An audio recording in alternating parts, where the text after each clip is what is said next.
Hey guys, it's Miss Katie here, and I'm with Brantley and Skylar, and we have found things around our house that we can make ants on a log. So for this project, you are going to need some celery, you are going to need some peanut butter, and you are going to need some raisins.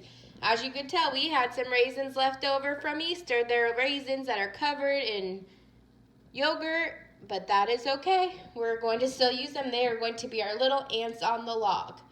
If you cannot have peanut butter, another great substitution for peanut butter would be cream cheese. All right, guys, spread your peanut butter on your celery.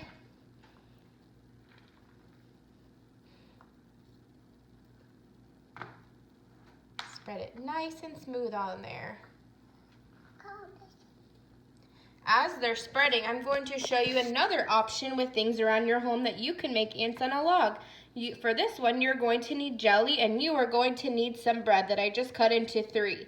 These are my logs.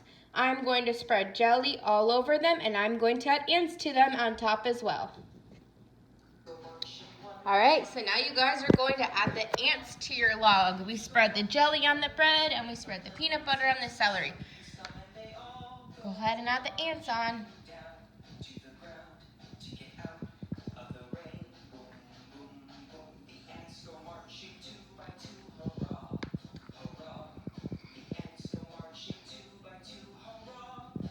Great job putting your ants on the log. Now you have a healthy snack you guys get to eat.